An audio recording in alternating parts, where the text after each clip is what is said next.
Genesis chapter 37. Jacob lived in the land where his father had stayed, the land of Canaan. This is the account of Jacob's family line. Joseph, a young man of 17, was tending the flocks with his brothers, the sons of Bilhah and the sons of Zilpah, his father's wives, and he brought their father a bad report about them. Now Israel loved Joseph more than any of his other sons because he had been born to him in his old age, and he made an ornate robe for him. When his brothers saw that their father loved him more than any of them, they hated him and could not speak a kind word to him. Joseph had a dream, and when he told it to his brothers, they hated him all the more. He said to them, "Listen to this dream I had. We were binding sheaves of grain out in the field when suddenly my sheaf rose and stood upright, while your sheaves gathered around mine and bowed down to it." His brothers said to him, "Do you intend to reign over us? Will you actually rule us?" And they hated him all the more because of his dream and what he had said. Then he had another dream, and he told it to his brothers. "Listen," he said, "I had another dream, and this time the sun and moon and 11 stars were bowing down to me." When he told his father as well as his brothers, his father rebuked him and said, "What is this dream you had? Will your mother and I and your brothers actually come and bow down to the ground before you?" His brothers were jealous of him, but his father kept the matter in mind. Now his brothers had gone to graze their father's flocks near Shechem. And Israel said to Joseph, "As you know, your brothers are grazing the flocks near Shechem. Come, I am going to send you to them." "Very well," he replied.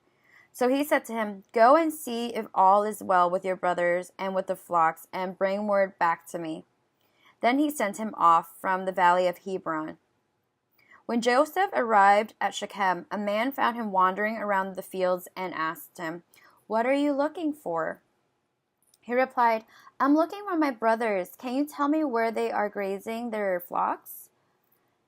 "They have moved on from here," the man answered. "I heard them say, 'Let's go to Dothan.'" So Joseph went after his brothers and found them near Dothan.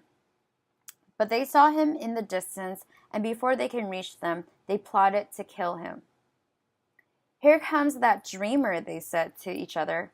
"Come now, let's kill him and throw him into one of these cisterns and say that a ferocious animal devoured him. Then we'll see what comes of his dreams." Then Reuben heard this. He tried to rescue him from their hands. "Let's not take his life," he said. "Don't shed any blood. Throw him into this cistern here in the wilderness, but don't lay a hand on him." Reuben said this to rescue him from them and take him back to his father.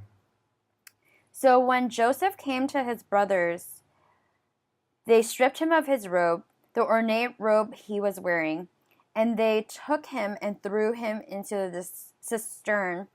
The cistern was empty. There was no water in it. As they sat down to eat their meal, they looked up and saw a caravan of Ishmaelites coming from Gilead. Their camels were loaded with spice, balm, and myrrh, and they were on their way to take them down to Egypt. Judah said to his brothers, "What will we gain if we kill our brothers and cover up his blood? Come, let's sell him to the Ishmaelites and not lay our hands on him. After all, he is our brother, our own flesh and blood." His brothers agreed. So when the Midianites merchants came by, his brothers pulled Joseph up out of the cistern and sold him for 20 shekels of silver to the Ishmaelites, who took him to Egypt. When Reuben returned to the cistern and saw that Joseph was not there, he tore his clothes. He went back to his brothers and said, "The boy isn't there. Where can I turn now?" Then they got Joseph's robe, slaughtered a goat, and dipped the robe in the blood. They took the ornate robe back to their father and said, "We found this. Examine it to see whether it is your son's robe." He recognized it and said, "It is my son's robe. Some ferocious animal has devoured him. Joseph has surely been torn to pieces." Then Jacob tore his clothes. put on sackcloth and mourned for his son many days. All his sons and daughters came to comfort him, but he refused to be comforted. No, he said, I will continue to mourn until I join my son in the grave. So his father wept for him. Meanwhile, the Midianites sold Joseph to Egypt to Potiphar, one of the Pharaoh's officials, the captain of the guard.